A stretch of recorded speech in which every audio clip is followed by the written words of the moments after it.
Hello, Fibro friends. Welcome to my several worlds. I'm Carrie Kellenberger, tuning in from beautiful Taiwan, and I'm so pleased to be here. Thanks so much to Melissa and her team at Support Fibromyalgia Network and Looms for Lupus for having me here today. So I'm thrilled to be here to tell you about my own advocacy journey and how I got my fibromyalgia diagnosis in Taiwan. And before I get things started, I'd love to know who's already in their pajamas on this fine Friday evening or morning, wherever it is you're tuning in from. Jammies on the bottom and looking fine on top here in Taiwan. So you've likely already heard a lot about life with fibromyalgia and what to expect from previous presenters. And there's much more to come tomorrow. But while I can reiterate much of what has been said in other presentations, I don't want to be super repetitive. And Melissa thought it might be helpful for people to understand how a lone patient in Taiwan breaks into advocacy by creating a patient-centered hub without assistance from large nonprofit organizations. So I'm going to tell you a little bit about how I got involved with advocacy on my own, how you can get started on your journey with advocacy, and I'm going to highlight some international friends as well, because they've also been advocating for years, and you should know them. And full disclosure here, both my cats are hanging around in here, so they might wander in and out of the screen, but I know you guys are all furry friend people, so maybe you'll see them, maybe you won't. So while I'm waiting for you guys to tell me where you're tuning in from today, I wanted to tell you about some prize giveaways for this conference. And all you have to do is comment and answer questions during presentations. So make sure that you interact with our polls and let's get the conversation started. The viewer who receives the most comments in my session will receive a copy of The Healing Power of Storytelling Using Personal Narrative to Navigate Illness, Trauma, and Loss by Annie Brewster and Rachel Zimmerman. And this package also includes a really beautiful blue journal for you to record your own story and possibly for starting your own advocacy journey if you're inspired by my presentation. So that's here, and I will mail those to you from Taiwan. And for the next two prizes, you'll learn a little bit about these advocates later in my presentation, but I also have a copy of Fibromyalgia Won't Win by Melissa Reynolds. She's the author of melissaversusfibromyalgia.com. Melissa is a powerhouse advocate from New Zealand. She's a mother to 4 young boys. She's published 3 books about living with fibromyalgia, and she also runs a highly successful YouTube channel to show you how to integrate restorative yoga to your health routine. So she's fantastic. And I also have a prize bundle from Claire J.G. at Through the Fibro Fog and Low Histamine Kitchen. Claire blogs about life with vestibular migraine and fibromyalgia and POTS. And she's also a super talented chef, and she's kindly provided us with a bundle for her low histamine recipes. And for me personally, I react to a lot of different kinds of foods, so her recipes have been a real lifesaver for me, especially this year since I've had my year knocked out with arthritis flare-ups and fibro flare-ups. But she's got great, fast, easy, and nutritional meals for us. Okay, so let's get the party started. I'm going to be talking a little bit about who I am, how I started my several worlds and what it is. I'll talk a little bit about how I got my fibromyalgia diagnosis in Taiwan while navigating a foreign healthcare system. So we have over 1 million foreigners here in Taiwan out of a population of 24 million. Thus, there are a high number of patients here who are trying to navigate their appointments in Chinese and English. And yeah, I started my appointments in Chinese back in 2009, and now I do mixed appointments in Chinese and English. It's not easy, but I've got you covered. There's information on my website if you run into this sort of thing. And for Taiwan specifically, we're working towards a bilingual country in 2030. So the Taiwan government wants to add English as an official second language by 2030, which is fantastic news. But they've also got a lot of work to do over the next little while. So I'm really hoping that my resources, that people can tap into that, and maybe they can also be used in the healthcare system here. I'm also going to tell you a little bit about how I ended up helping others navigate their appointments abroad, and how my articles and information ended up reaching a global audience. So be sure to check out my booth at myseveralworlds.com. It includes links to articles that I've written specifically for patients abroad, but it really doesn't matter where you are, as the articles are viewed by people all over the world. I'm also going to briefly outline our universal healthcare system here in Taiwan and tell you a little bit about the pros and cons of our health system. And then finally, we're going to talk a little bit about how I started in health advocacy and what fibromyalgia advocacy can look like in other countries, and how we can advocate from an international stage. I've got lots of tips for you. And then finally, I'll be introducing you to some fibromyalgia and chronic illness advocates that you absolutely should know. So to start with, I'm a Canadian patient leader and a support group leader living in Taiwan. I moved to Asia in 2003 as an ESL teacher, that's an English as a second language teacher. And I lived in China for 3 years and then immigrated to beautiful Taiwan in early 2006. I taught ESL for many years before taking a job at a publishing house as a senior editor and as supervisor of their education department. So I used to write English books and textbooks and magazines, and then we pumped those materials to places all over Asia, actually. And then in 2012, I became a business owner. So to keep it short, I run an ESL recruitment agency called reach2teachrecruiting.com. And we help teachers find teaching jobs in English programs all over the world. So I'm used to connecting with people all over the world and from all different kinds of countries. And I've been blogging at My Several Worlds since early 2007. And I started advocating for chronic illness awareness officially in 2009, after finally getting an answer to the health problems that have been plaguing me since my teens. Most people go home when they find out that they have a life-changing diagnosis, but obviously I didn't. At that time, my healthcare in Canada had expired, and I was looking at a minimum of 3 months to have it reinstated. And then I had to find a PCP. And then after finding a PCP, which is quite hard in Canada, then I had to wait to see specialists. Or get into specialist care. So I was looking at years before I could finally get some help in Canada. And my inflammatory arthritis was very active at that time. It has since become very active again. So I chose to stay in Taiwan because I had immediate access to specialists and to tests. If I want to see my rheumatologist, I can literally book in with him online. I can see him next week. He can order MRIs or x-rays, and I can either have those done the day of my appointment or within that week. So healthcare is really easy to access here, and it's pretty convenient.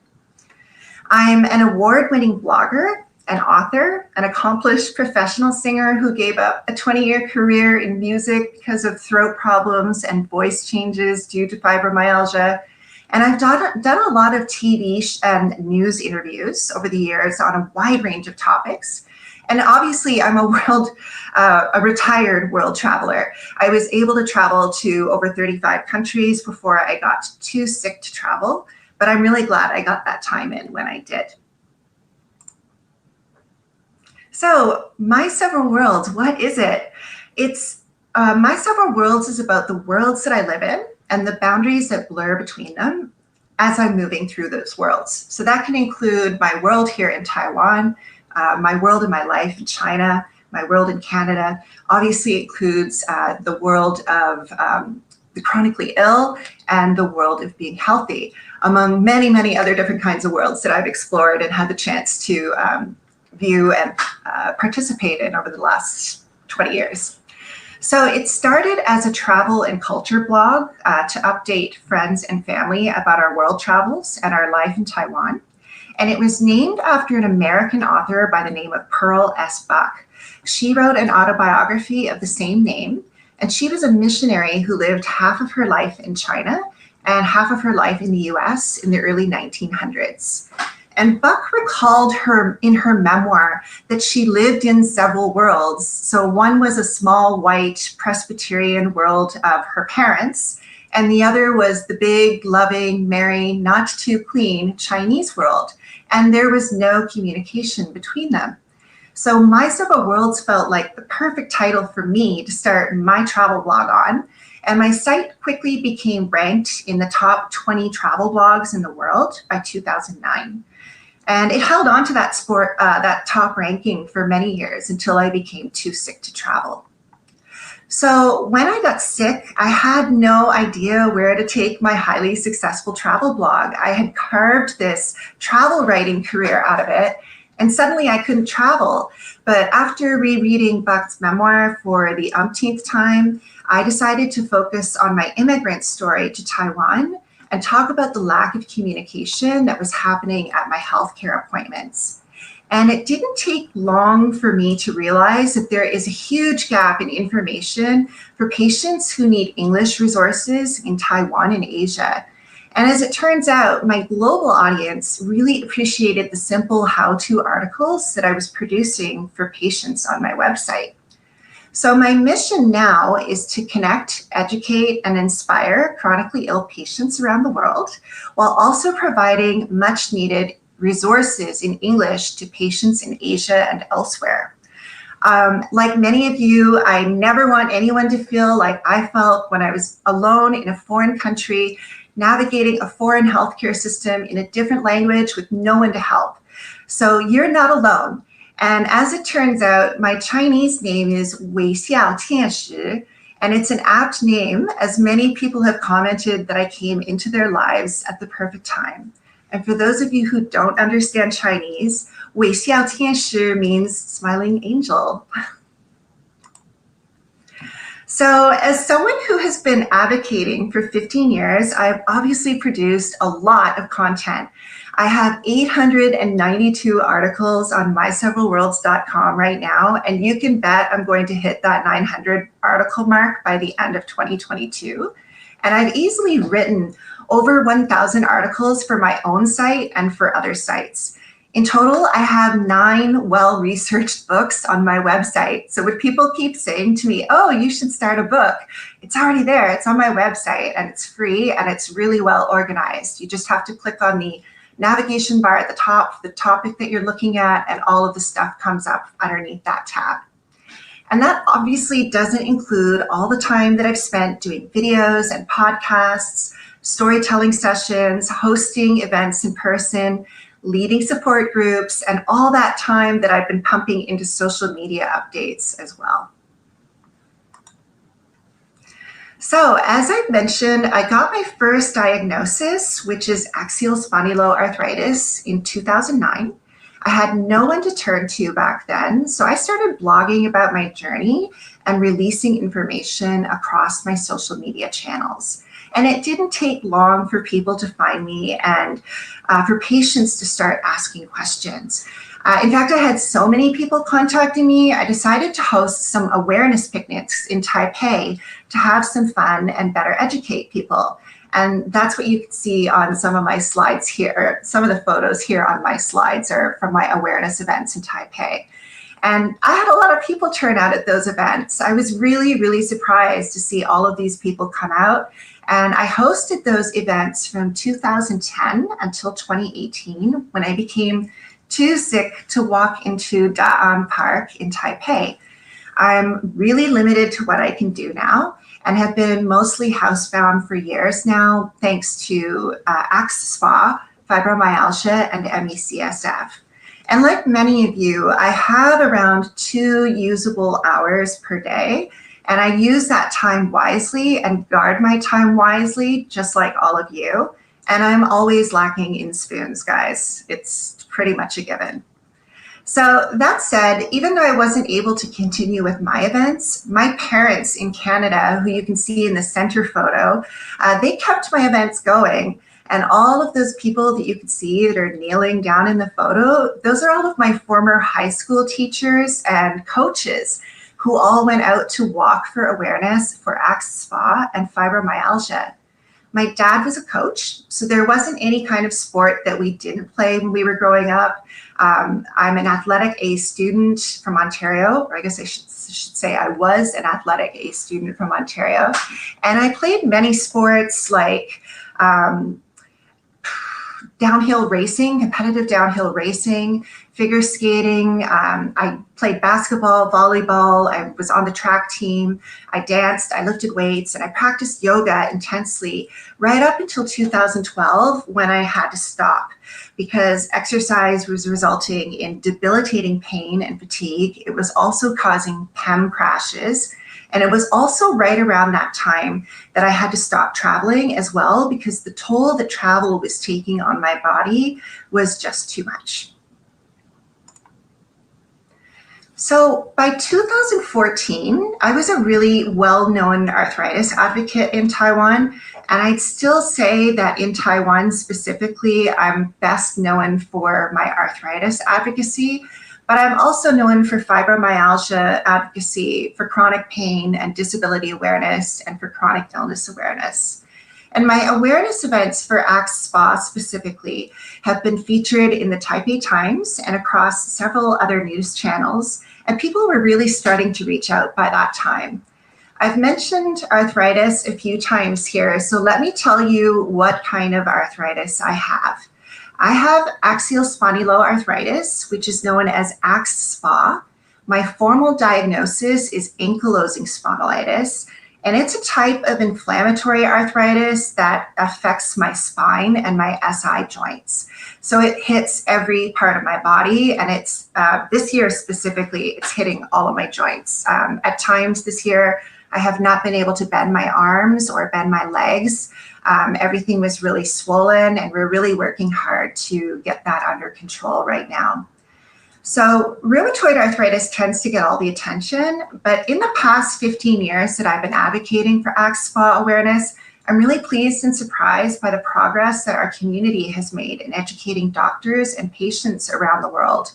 We know that ACTS SPA is just as prevalent as RA, and we also know that there is a huge overlap in patients with AS and fibromyalgia.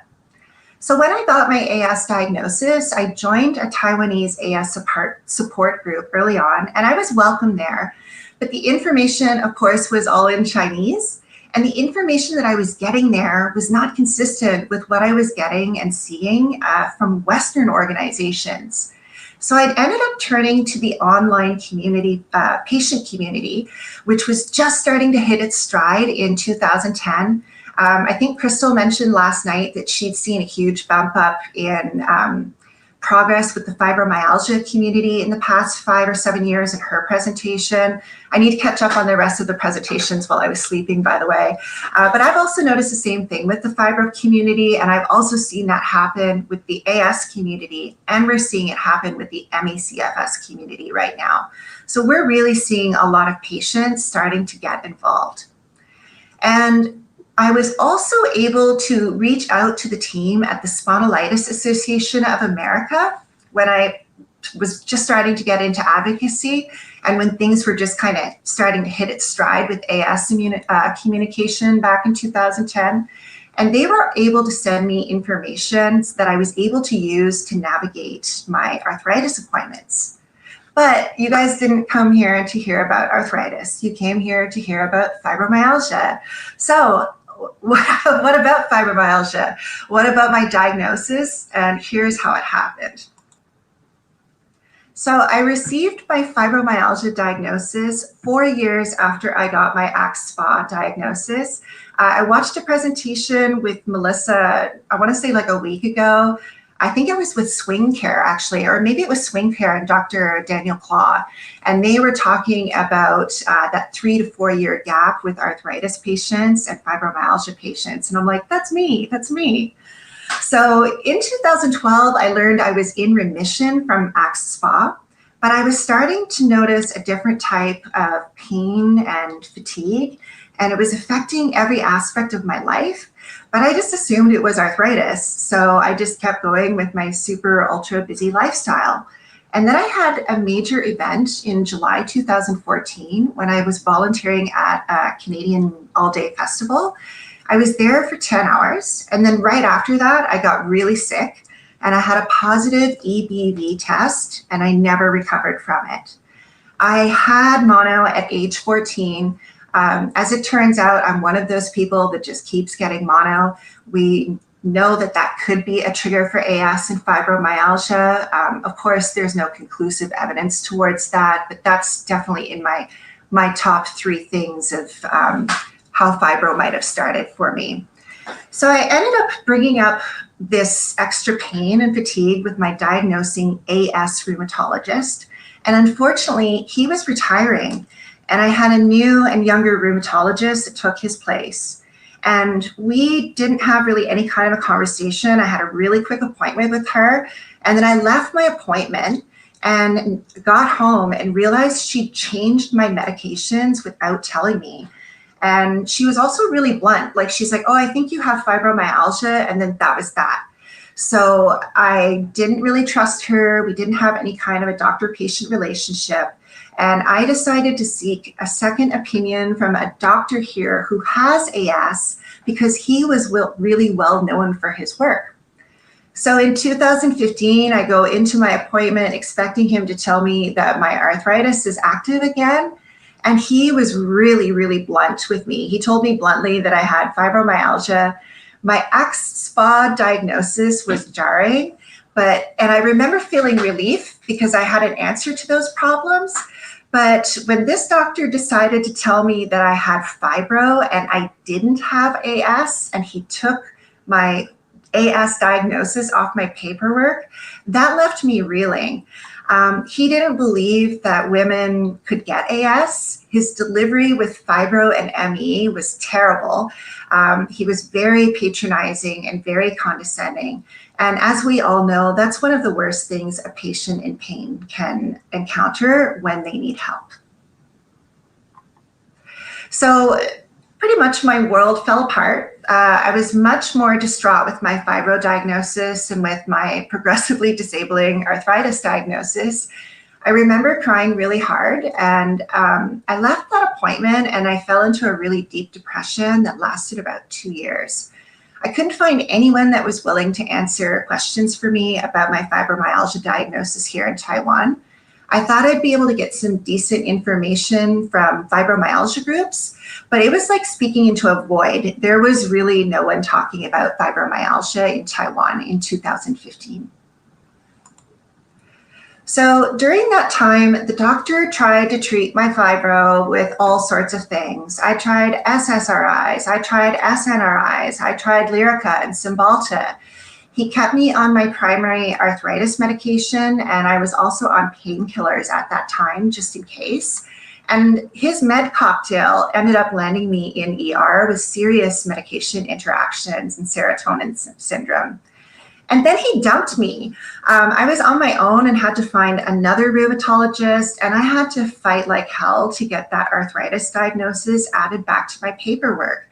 There was no question that I had AS. It was really clear in my x-rays and my scans. Having to take on that battle of getting it added back to my paperwork on top of dealing with fibromyalgia was just, it was pretty chaotic, and it was pretty hellish, to be honest. So over the last couple of years, time and time again, I've had doctors offering the same medications to me that have had zero effect on my fibromyalgia. I'm not actually taking any medications for fibromyalgia right now. I'm still saying no to the drugs that failed me in 2015 to 2018. And I was left alone with these 3 devastating and disabling diseases. I remember feeling shocked and unsupported. No one told me what to expect. No one explained the differences between axSpA and fibromyalgia. There were no resources for me to look up, and the patient support groups here were hard to access. So that's when I kicked into high gear and really started sending my messages out. I had been writing about AS for 4 years at that point, but it was time to start talking about, in earnest, about fibromyalgia and how disabling all of it was, because I'd lost everything. My whole life ground to a halt, and it's still at a full stop. I'm not the person that I was before I got my diagnoses, like many of you. I knew at that time that other people must be going through the same thing. So I started blogging heavily about what I was going through. And I joined support groups and started bringing patients into these groups from Taiwan. And, as soon as you start talking about it, people are starting to ask questions. I was really amazed at the number of people that were reaching out and asking questions and wanting to know what was going on. And as it turns out, my messages reached patients in Asia. And by 2016, my story had gone global. And I was not only connecting with AxSpA, Fibro, and ME patients around the world, but I was also starting to connect with nonprofit organizations that wanted to work with me. So just a little veer off into a little side thing here. I want to tell you a little bit about what healthcare looks like here in Taiwan. So we all know that advocates play a huge key role in holding governments accountable for better health coverage and for awareness and for accessibility elsewhere in the world. But here in Taiwan, we're not quite there yet. The pros of Taiwan's healthcare system for patients are pretty simple. We have a universal healthcare system here that covers 96% of the population. Everybody has access to it. It's very cheap and it's very easy to see a doctor here. If you need to see a doctor for anything, you can walk into any clinic. You won't wait more than 30 minutes. You pay the equivalent of $5 US, you see your doctor, and you walk out with your prescription. And if you need specialist care, that's a little bit more complicated. But once you're in the system, you have easy access to testing. There are no wait times. And as I mentioned earlier, you can book in to see your specialist and see them within a week. There's no months and months of waiting to see people. The cons here, as far as I'm concerned, are fairly serious. We have really outdated diagnostic criteria, which means patients don't have access to cutting-edge treatments or information. For example, LDN and CBD and marijuana are not available here. Marijuana is actually illegal. It's listed alongside heroin. So we don't have those kinds of options here yet. We have people that are lobbying for them, but I don't see that changing anytime soon. There is also a lack of knowledgeable doctors here in Taiwan, and that results in a lack of patient knowledge as well. And there is no new information coming out that I've been able to find. The new information that I'm seeing, I'm pulling it in from Western organizations. It's definitely not here in Taiwan. So I'll be honest, it's a little bit dismal here for fibro patients. There are only the 3 medications that I mentioned earlier here today.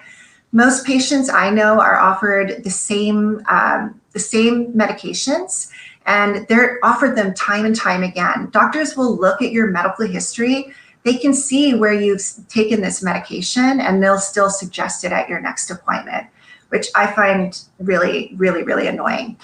There's also no emphasis on lifestyle advice, like changing your diet or nailing down a sleep routine, or any of the other things that you're hearing about at this conference right now.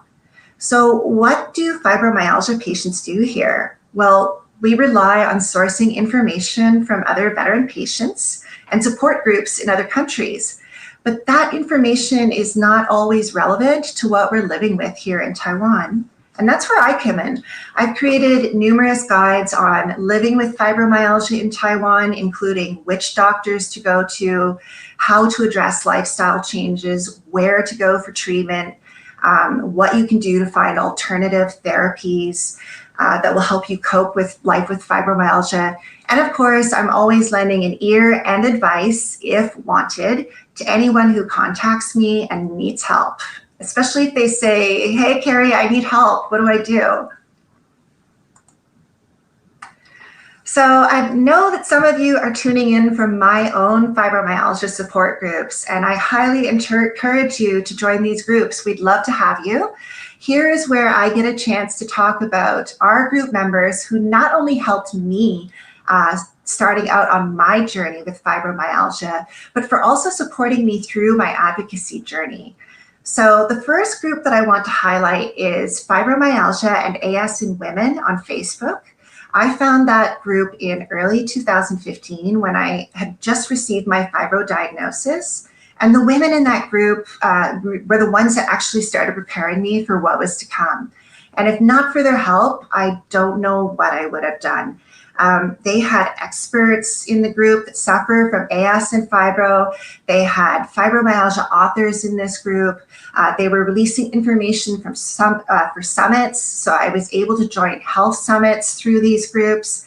The admins also sent me US information pamphlets so I could start reading up on what to expect.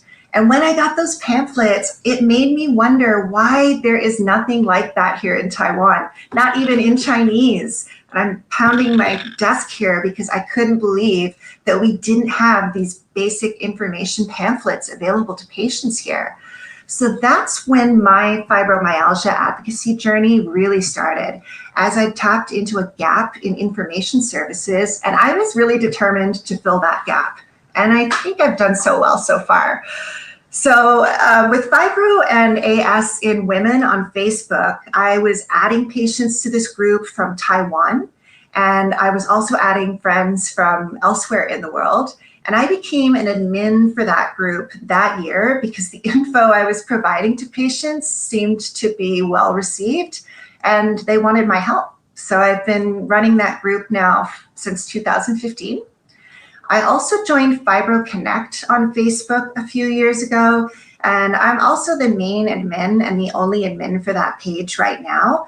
But it was originally started by Lee Good in Australia, and we worked really hard in that group to get members to share information and offer support.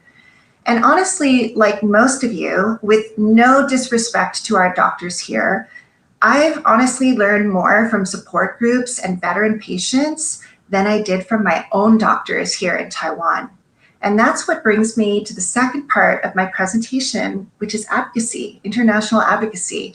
Melissa tells me you want to know how I did it, so I've got some tips for you.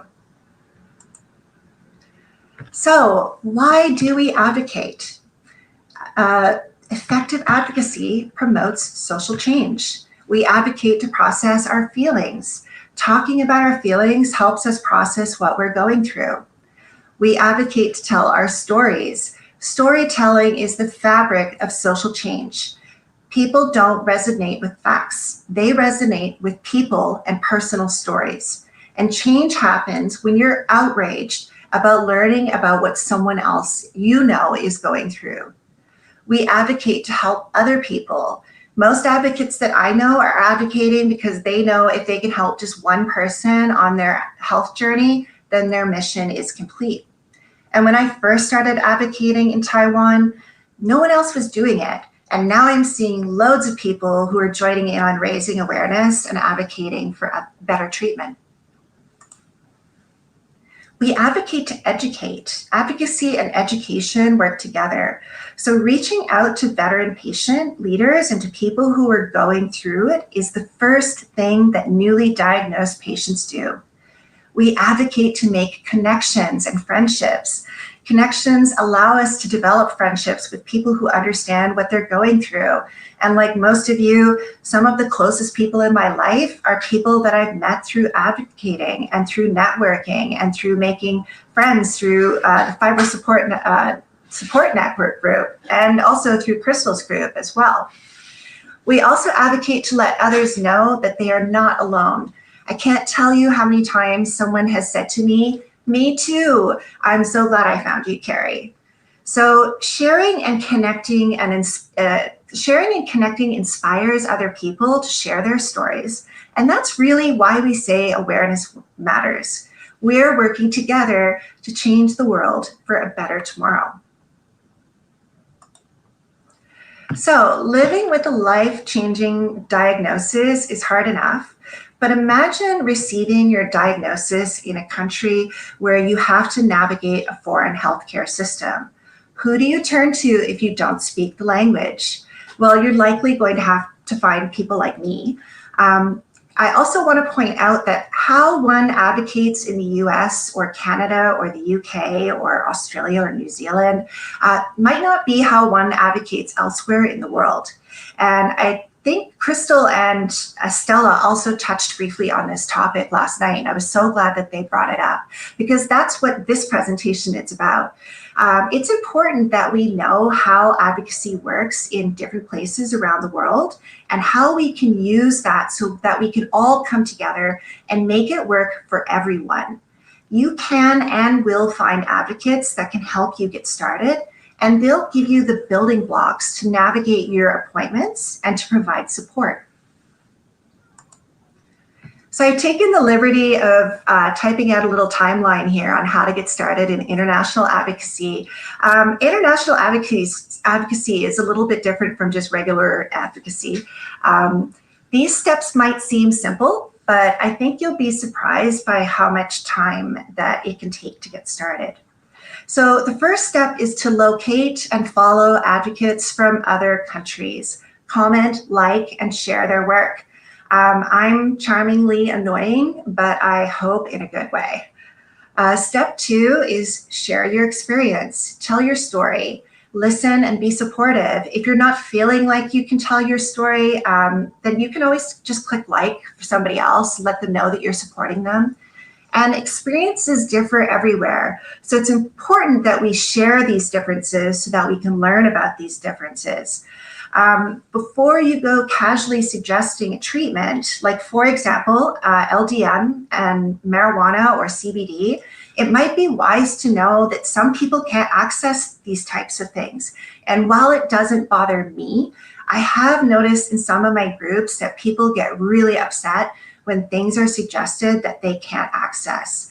So it's good to share knowledge, and I love learning about all of it, but it's also good to be aware that maybe some of the things you're suggesting just might not be accessible to people elsewhere in the world. Step 3 is to up your technology game. Technology is the only advantage that international advocates have because we can't attend support groups or summits in person. So you need to polish up your tech skills and carve out at least 15 minutes per day to check in with others and support their messages. Step 4 is focus on your message. Hone in on advocacy issues in your area. Be concise, specific, and to the point. My mission is to provide resources in English to patients in Asia who have problems navigating foreign healthcare systems. But I quickly figured out that my mission statement also benefits people in Asia and all over the world.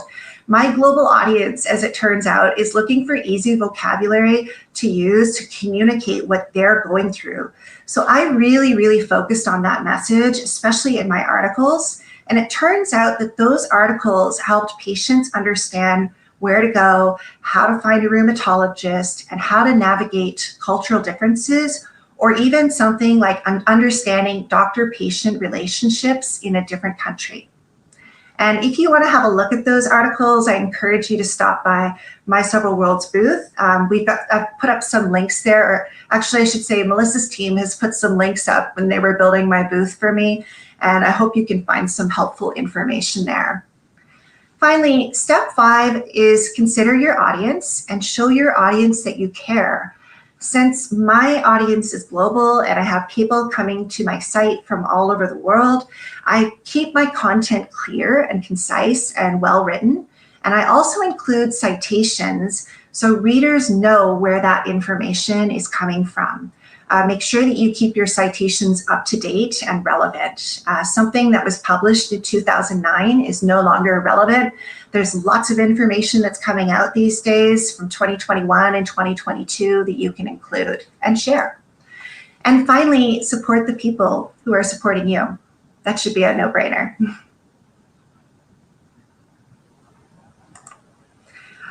Okay, so our voices are unified no matter where we are. It's no surprise that we see a massive difference in advocacy initiatives in Western countries like the US and Canada and the UK. We also know that organizations typically want to leverage assistance from patient advocates who are in these areas or in Europe. Everyone's focus is on what's happening in these countries, and that also became a lot more apparent during COVID-19. But one benefit to COVID-19 was that we saw that organizations had to go online. They were forced online. And that's when global advocates really started to shine. So I started reaching out to learn about how people are advocating in other countries in 2019. What I learned is that virtual summits and technology is opening up the world to all of us, and that is not an understatement. Of course, we knew that in 2015, but now especially we're looking at hybrid events, which is great because people like me can participate in all sorts of summits now. And patient advocacy is recognized as a way to ensure that people have a voice and assistance as they're navigating their complex healthcare systems, regardless of where they live. So we all have the same challenges in helping to improve the experience people have when they enter their healthcare system. All right, so what are the rules of advocacy? I love rules, and Melissa, I thought you did a great job with your conference rules last night. I actually really enjoyed them. So first of all, anyone can be an advocate. Sometimes people advocate for themselves, and sometimes people advocate for others. When we're advocating for others, it's always really important to focus on a few things. So be a good listener, be supportive, have all the necessary information, and be a good representative. Advocacy can also start at home.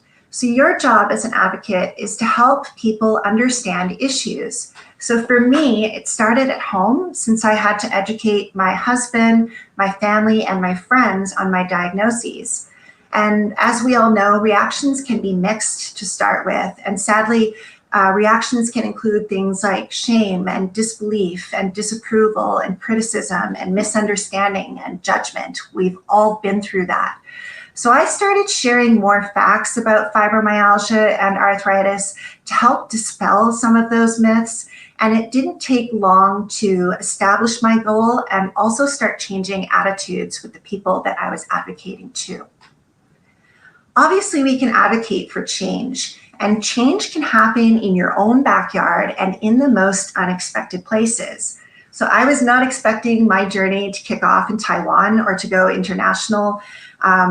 It happened because I joined communities and groups quickly as I was trying to find more information about my own conditions. Those groups quickly became places that wanted to hear from me.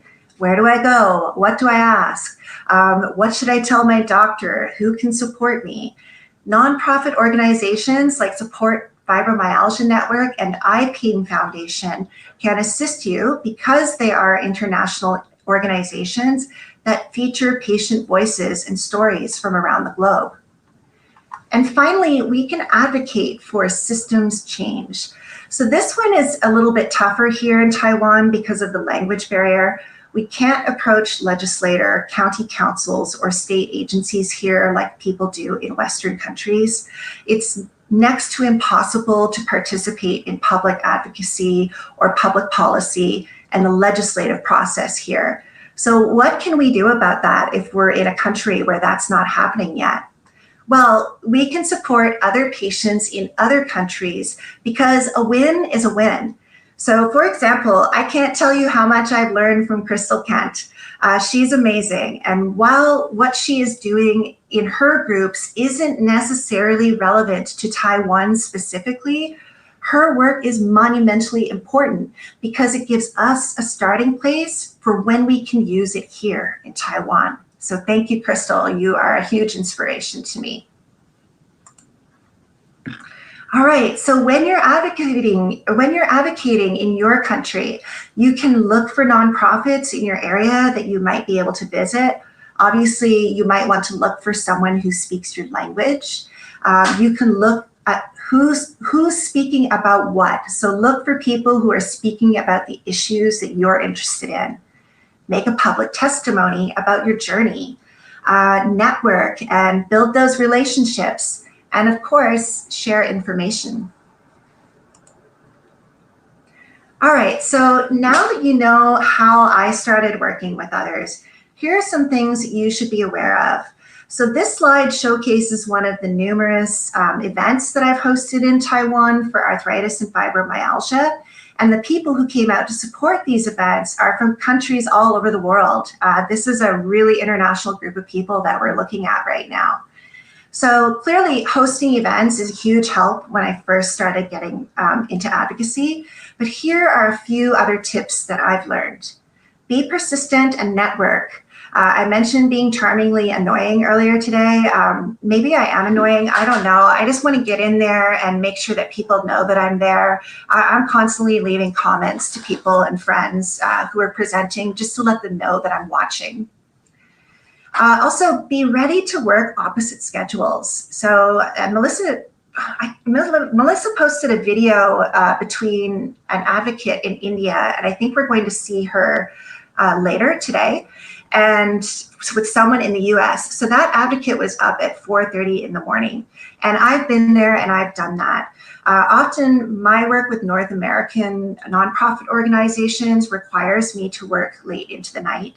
For example, I work with the SAA, the Spondylitis Association of America. Of course, they have never asked me to work late at night, but if I'm attending ACR 22 or a Spondy Summit or something like that, then part of my job is to live tweet about the sessions that I'm watching. And I was actually doing that last night for the start of this conference until 2 a.m. So you need to be resourceful. If you start working in the middle of the night, start smart. Log in early, introduce yourself and network, post some live updates, then announce it's time to get some sleep and remind folks you'll be resuming the next day with more thorough information. And that's what I'll be doing today when I get to watch the playback options for this conference with everything that I missed last night while I was sleeping. And obviously, of course, you want to master networking events. Hit likes, comments, and shares to get your name out there and to support your friends. Also, get involved with Team Fibro. Advocates offer a variety of communication tools that include things like articles, videos, lectures, demonstrations, speeches, reports, access to support groups, and loads more. They have a variety of purposes that make them powerful educators. Social media is the method by which people seek support, and it is desired particularly among certain populations within the fibromyalgia community. We rely on it as a key form of communication. Studies show that patients rely overwhelmingly on other fibromyalgia advocates to disperse up-to-date information. So I told you about citations earlier. I have cited this study for you if you could see it on the slide. We need more visual engaging content to inform and educate people about fibromyalgia and related activities. That seems to be the quickest way to get information out there. Blogs, podcasts, and social media pages and groups are all valuable tools to support the medical field. They have the ability to affect learning experiences of students, clinicians, and patients, as well as to promote engagement and collaboration in the digital realm. Bloggers particularly have the ability to increase the depth of information presented by providing hyperlinks to outside sources of relevant information or content. So for example, when I mention citations, I cite medical journals in my several worlds. I'm actually really careful to include citations so people know that they're getting up-to-date information. And I'm one of those nerds that goes through my website at least twice a year. I'll go back through my high-performing articles, switch out information that has been dispelled or is wrong, and add in new studies. And that information helps to increase the diversity of health information that readers are accessing. And bloggers are typically the only kind of people that can do that, because you can't go back and correct a video or a podcast, but you can update an article that you wrote in 2015 with the most up-to-date information from 2022.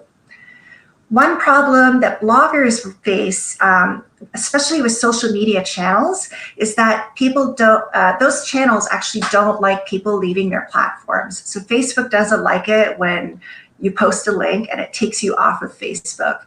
So creating bite-sized pieces of information for your readers on social media is really important. And also you can help bloggers by clicking on their links and clicking through to their website. All right, so I've taken the opportunity to highlight just some of the fibromyalgia advocates that I know around the world. I know there are loads of you that are watching and tuning in from here today. If I had had time to update this map after I saw all the people tuning in from all around the world last night, I would have. So I'm thinking of you. Don't feel sad if you're not on this map. So over in California, we have Melissa and her team at Support Fibromyalgia Network. In Canada, I want to highlight Margaret O'Brien's work. She was blogging at frequentlyfibro.com, and she's now with the Fibromyalgia Association of Canada.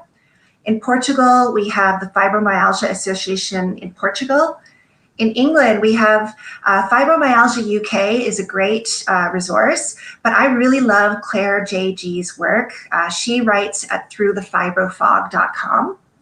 In Spain, we have my friend Marco Mizrahi, and he has just gotten started on his advocacy journey, and I'll tell you a little bit more about him in my next slide. In South Africa, we have Betty Ho at Millions Missing Voices Global. And Betty is also somebody that I'm going to tell you a little bit more about. She's a really nice lady, and I just love her to bits. In India, we have Shruti Chopra at All Things Endometriosis and at Footprints No Boundaries. And there you can see my face hovering over Taiwan, Carrie Kellenberger at myseveralworlds.com. Of course, we have the amazing Cheryl Chan at achronicvoice.com. And then last but certainly not least, we have Melissa Reynolds in New Zealand at melissaversusfibromyalgia.com. All right, so the International Dream Team, I just want to highlight 6 bloggers, international advocates here for you, because they're just amazing people and they're so welcoming and they're looking for connections. So I hope you'll take a moment and look them up. So starting with Melissa, I told you a little bit about Melissa at the beginning of my presentation. She's in New Zealand. She runs melissaversusfibromyalgia.com, and she also has a fantastic YouTube channel that teaches you about yoga nidra and how you can integrate that into your day-to-day activities. Next up is Cheryl Chan from A Chronic Voice, and she's in Singapore. Cheryl is an international advocating all-star. She doesn't have fibro, but her blog is set up not only to highlight the issues that she's writing about, but she's so supportive of other advocates. So she's got loads of information on her website about fibromyalgia, and she's one of those people that hits click, click, click, share, share, share the whole time. So she's really working to bring people together. She's a great person to know. And incidentally, she's the only chronic illness blogger I've ever met in person. She came to Taiwan a few years ago, and I can't tell you how nice it was to sit down with someone else who is in pain and who's fatigued all the time, and they get it. We shared a really nice piece of cake, and we talked about life with chronic illness, and it was fantastic to meet her.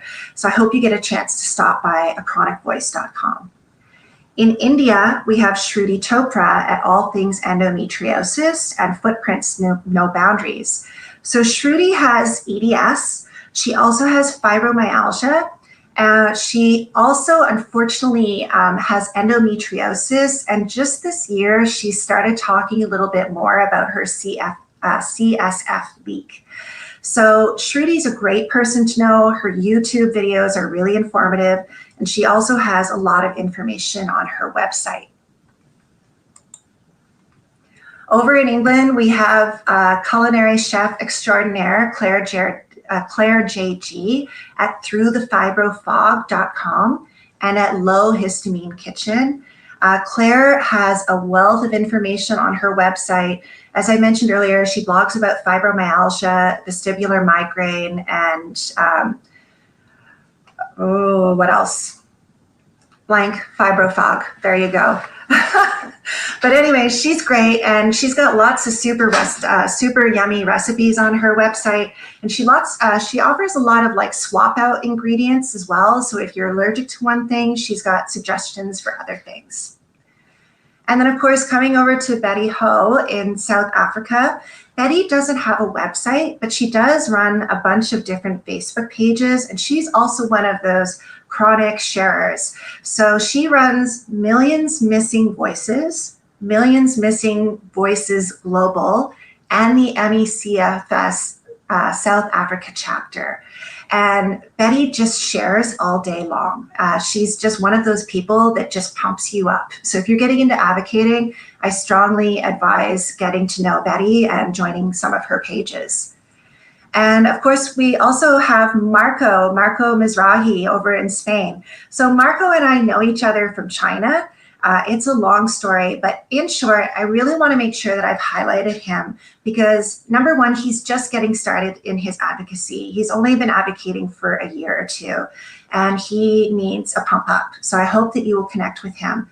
But also, we don't hear from men with fibromyalgia as often as we do with women.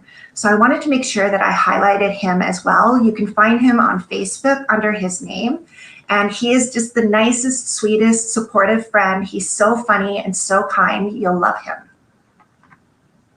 And of course, where would we have advocacy if we weren't able to talk about the organizations that are open to working with international advocates? So many thanks to some of these organizations here that I've got set up here on my slide. We've got Support Fibromyalgia Network. We've got the Eye Pain Foundation, we've got Invisible Disabilities, we've got the Spondylitis Association of America, we've got the Fibromyalgia Association of Canada, we've got Open Medicine Foundation, we've got Walk as One, ME Action Network, and myseveralworlds.com. So all of these organizations are releasing important information about life with fibromyalgia. And although My Several Worlds is not an organization, I'm absolutely open to sharing your story. So if you want a platform to talk about your illness or to talk about what you're going through, please feel free to get in touch. I would love to hear from you.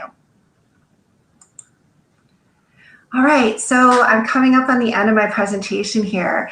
Key takeaways on starting your own advocacy journey. Each step is a step forward on a journey with advocacy. Learn how to navigate your community and the global audience, and make sure that you have support or someone in your corner. And that's all of us here at Support Fibromyalgia's first annual Fibromyalgia Community Conference. So I hope you enjoyed my presentation today. Please feel free to stop by my booth for more information and my work and to view some of the articles and downloads that I provided for you.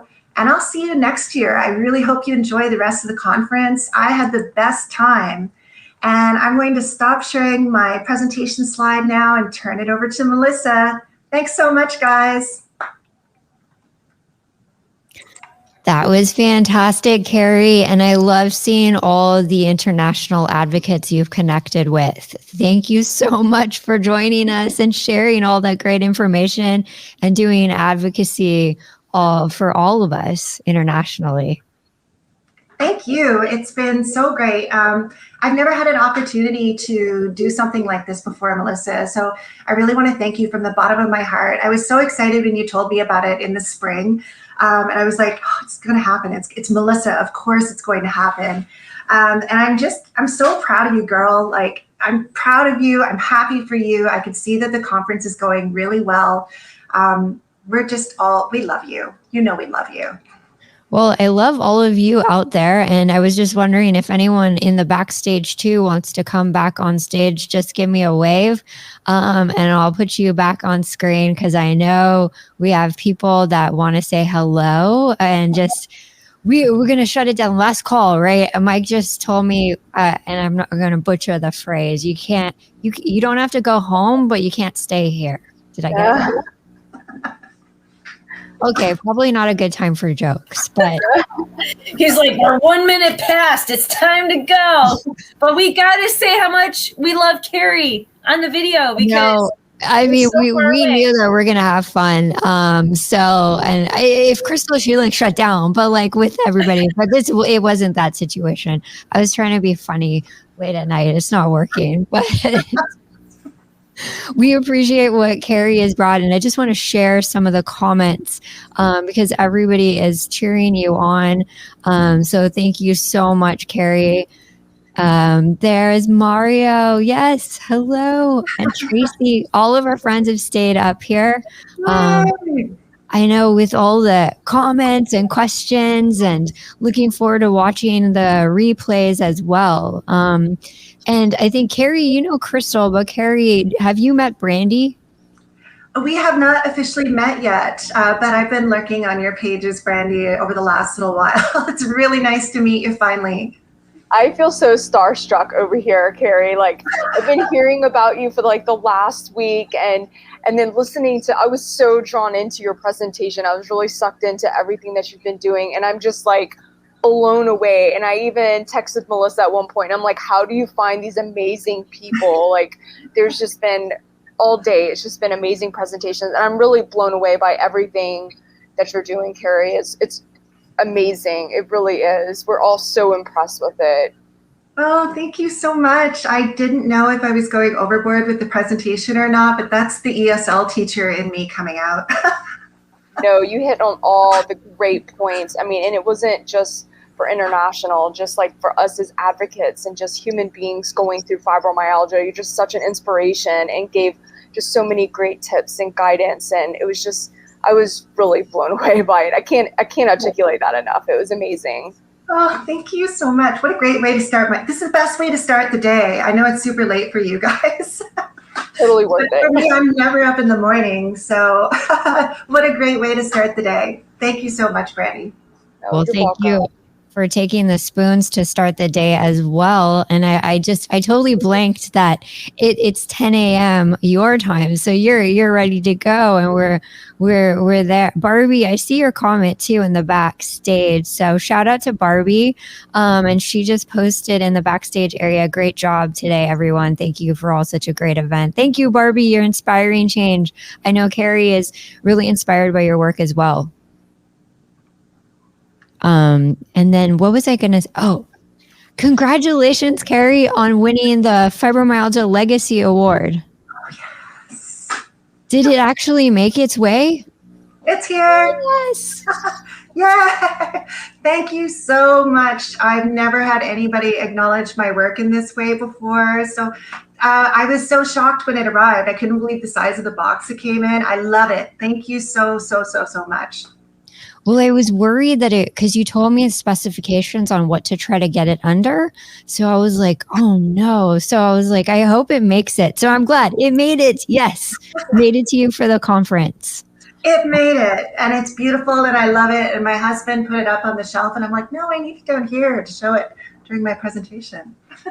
Well, you're definitely trailblazing a path, and what an incredible journey. And again, here, Crystal is well-deserved. Congrats. And congrats to everyone here for joining us in the late hours, early morning. As I saw Karen's comment right here, we have to be back at 7 a.m. tomorrow. Actually, it's 6 a.m. Pacific time for some of us on the West Coast, 9 a.m. So depending on where you're at, because we are going to open up with some of our more of our international friends. So just some of the people you mentioned, the Portuguese Fibromyalgia Association. So we have a presentation in the morning, and then we're going to speak to some of our friends in India. So we have the India Fibromyalgia Foundation and another advocate as well. So a lot to do tomorrow morning, and then a lot of community sessions and speakers. It's going to be great. I'm excited. And see, Carrie's already said next year. There's been first annual conference. So Melissa, this is happening. You've been fighting it. You're like, let's just get through this first. Yeah, it's already happening. It's going to. Well, we'll have a discussion on technology for the next round, though. But the hours wouldn't be. I think it would be great with the technology. I'm trying to make sure to troubleshoot. So everybody missed out on the early troubleshooting emails. Let me know. Give me feedback on the technology as we go through this. But I know I I guess with a closing, I just want to make sure we share the banners for Carrie. This is where we can find you, right, online with your blog. You bet. I'm under My Several Worlds or Carrie Kellenberger for almost everything except for Twitter. On Twitter, I'm under Globetrotter I. So that was from back in my travel days. Awesome. And you have a booth here virtually at... I do. I have a booth at My Several Worlds, and there's loads of information there. I've got a welcome video there that kind of tells you a little bit about things if you didn't catch my presentation. And I've also included some links to some blog articles that I think might be helpful for anybody that's maybe just gotten their diagnosis, or maybe they're just getting started on their advocacy journey. So there should be lots of information there. Fantastic. Well, I'm so glad we had you join us live. I know we were considering a recording, but I was like, no, let's try it. I'm like, what time? What time can you join as your spoons permit? So this was a perfect time for me. And I think I was up until 2 a.m. last night, live tweeting and posting stuff in stories to kind of get the word out for the conference. So I got a little bit of sleep, but I was really, really glad to be here today. Thank you so much. Well, thank you. And thank you for the giveaways. So we'll generate those and coordinate with people. And I think we might have to instill a magic word for tomorrow for giveaways.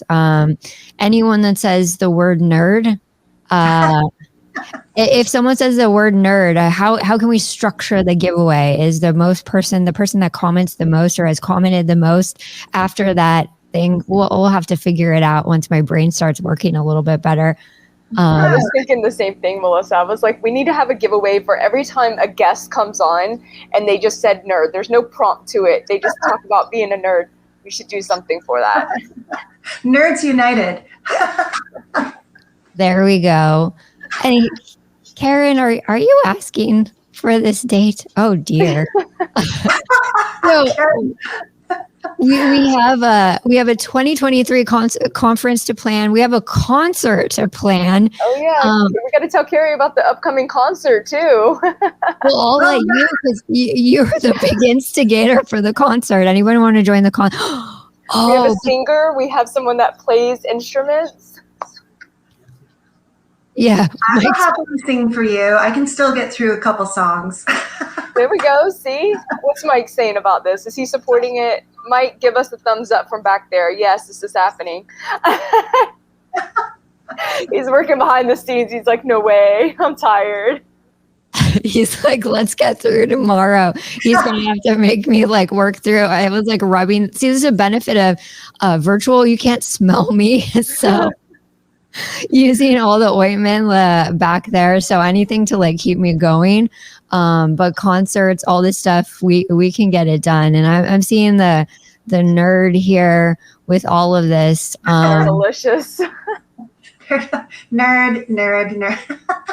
So we'd be the nerd herd. And I had a thought that I had a question that I was going to ask you, and I'm totally brain fogged. But Carrie, again, thank you so much for joining us here and the wonderful presentation. So we will definitely get it into the replay section along with all the other presenters. We're definitely going to have you back again. Either we're going to stream on social media, and then we'll obviously have you return annually at our next annual conference that's planning and concert. Because I have seen your video of Proud Mary, which I got excited about. And I was like, oh, that is so cool, because Brandy knows that is the theme song that I open up with for all my health coaching when it's time for movement. So I was like jazzed to see you sing that. So we have a lot of music themes coming up. So I think we gotta figure it out. So International Fibromyalgia Conference and concert. That sounds awesome. Got Carrie here. There we go. And the Care Bear stare. Care Bear stare. You know, Care Bear is my nickname from like grade 1. So everybody here also knows about the Care Bear stare. So it's really funny that you mentioned that. That's my generation. Like, you Care Bear stare. and they all stare together. But isn't that what we should do with the fibromyalgia community? We're all going to stare, we'll do it and change the whole community together. All of the advocates that you've seen and connected with in the community and how amazing they are. So let's get our Care Bear stare on and change the fibromyalgia community together. Sounds great to me.